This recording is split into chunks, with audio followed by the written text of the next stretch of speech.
Amis du manga et de l'anime, je tiens à vous remercier pour vos critiques et encouragements concernant ma toute première vidéo au sujet de A Silent Voice. Donc forcément, cela m'a motivé pour en faire de nouvelles et que je publierai dans ma page manga animé.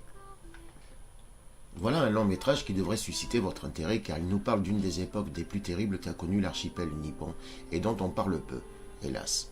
La Seconde Guerre mondiale. Si ce n'est que l'aspect politique et militaire quelque peu dictatorial qui a mené ce pays à entrer en guerre, mais de cela, je peux vous dire que je m'en contrefiche. On le sait tous, les innocents qui n'ont jamais demandé à naître sur telle ou telle latitude seront toujours les victimes les plus nombreuses d'une guerre. C'est un avis personnel, mais je vous invite à méditer dessus. Une qui n'a pas demandé à naître et vivre dans la région d'Hiroshima, c'est bel et bien Suzu, une fillette naïve, pas très grande, mais douée d'une imagination débordante. Elle vieillit très modestement aux abords de la ville d'Hiroshima et notre histoire démarre en 1933, alors qu'elle n'est encore qu'une petite fille. Malgré son quotidien chargé de labeur entre études et famille, elle se laisse porter par son imagination, se créant des histoires et des personnages fantastiques et se découvre un talent inné pour le dessin. Les années passent, forcément, elle grandit, et durant son adolescence, elle fait la rencontre d'un jeune garçon qui lui demande de faire un dessin à sa place pour ses devoirs scolaires. La rencontre est brève, mais quelque peu intense. Ce gamin apparaîtra aussi vite qu'il disparaîtra. Les années passent et notre jeune fille grandit, et c'est à ses 18 printemps que ses parents décident de la marier à un parfait inconnu. Elle accepte et elle quitte Hiroshima, et on est en 1944. Suzu s'installe chez sa belle famille qui vit en retrait de la ville de Kobe. Elle travaille pour gagner sa vie et continue de le faire en rentrant chez elle pour aider la famille. Son mari militaire de son état étant souvent absent la journée, elle arrive quelquefois à s'évader et à dessiner des paysages, notamment les croiseurs de guerre qui mouillent dans la baie de Kure et qui vivra quelques ennuis avec la police militaire, des ennuis fort heureusement sans conséquences graves. Puis, on le sait tous, la guerre se rapprochait de plus en plus, invitant le pays tout entier à se préparer au pire. De bombardement en bombardement, notre jeune Suzu apprendra à survivre et à faire preuve de courage pour que sa belle famille et elle-même survivent.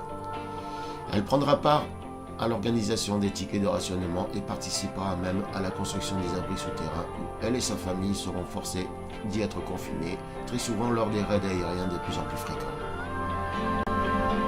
Je ne tiens pas à spoiler l'anime, il reste à découvrir, et ce que l'on peut retenir, c'est que cette chère jeune fille, très naïve au départ, devient un exemple de courage exemplaire.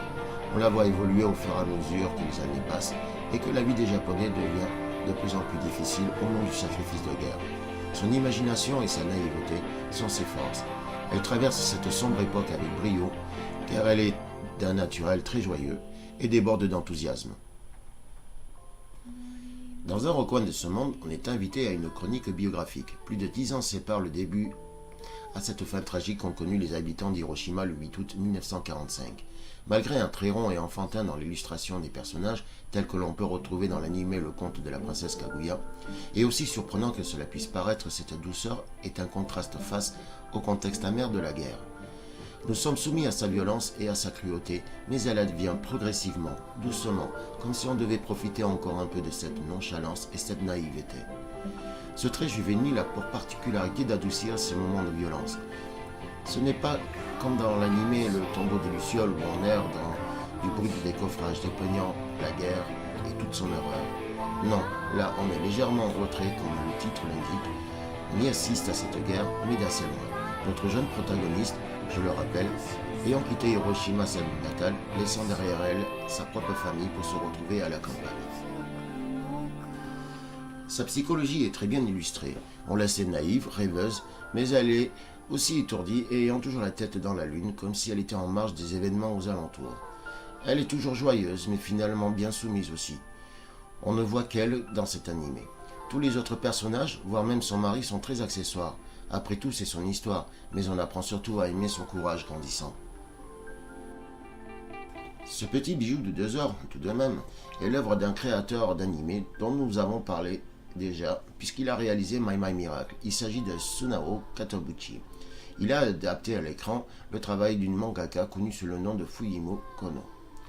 On peut dire que ce travail-là a été méticuleux et aucun détail ne manque. Le réalisateur s'est servi d'un repérage photo impressionnant de vieux clichés de la dite époque, surtout pour réaliser les scènes de la ville d'Hiroshima dans les moindres détails. Mais ce travail pointilleux ne s'arrête pas qu'à des décors. On sent là une forte documentation sur les habitudes, les coutumes de ces gens vivant dans la région d'Hiroshima. C'est plus vrai que nature. Puis, les scènes de bombardement, quotidiennes d'ailleurs, sont exceptionnelles, car elles nous font davantage sentir le poids de cette violence sur nos épaules et sur nos têtes. C'est franchement réussi. Puis l'originalité repose sur le fait que nous devenons les témoins d'une guerre et qu'elle se déroule à nos yeux à quelques kilomètres sans pour autant la toucher du doigt, ou presque. L'anime est sorti en fin 2016 et à la grande surprise des grands studios d'anime qui ont fermé leurs portes au projet, le film a dépassé les 2 millions d'entrées au Japon depuis sa sortie. Il faut dire que l'entreprise a été audacieuse.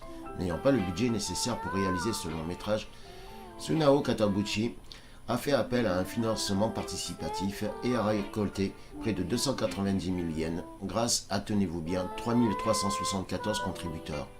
Contre toute attente, l'œuvre a décroché le prix du jury du Festival de films d'animation d'Annecy en 2017. Hélas, en France, le succès n'a pas été aussi fastidieux. Dans un recoin du monde, n'a récolté que 37 000 entrées. Les critiques ont été bonnes dans l'ensemble. Il faut dire que cet animé, quelque peu longué dans sa présentation et son déroulement, a impacté le cœur de 2 millions de Japonais. Il était important que de nous conter une petite histoire dans la grande. La vie, et sans faire de jeu de mots, la vie de ces petites gens ordinaires, de ce qu'ils pensaient de cette bêtise humaine qu'est la guerre. Le tombeau des Lucioles, qui est du même acabit, semble plus illustrer le patriotisme et le sacrifice de guerre dans lequel le peuple était embrigadé, alors que dans un recoin de ce monde, le conflit n'est qu'une toile de fond, ces petites gens ne font que subir sa cruauté. Si le cœur vous en dit, je vous en fais l'invitation. Je vous propose de découvrir ou revoir ce petit bijou qui, à l'instar de My My Miracle, mêlant réalité au fantastique à travers les yeux de 2 petites filles d'après-guerre, nous dévoile la vision d'une seule fille que l'on voit grandir durant le conflit. C'est réaliste, beau et attachant à la fois, et sur ce, je vous souhaite un bon film.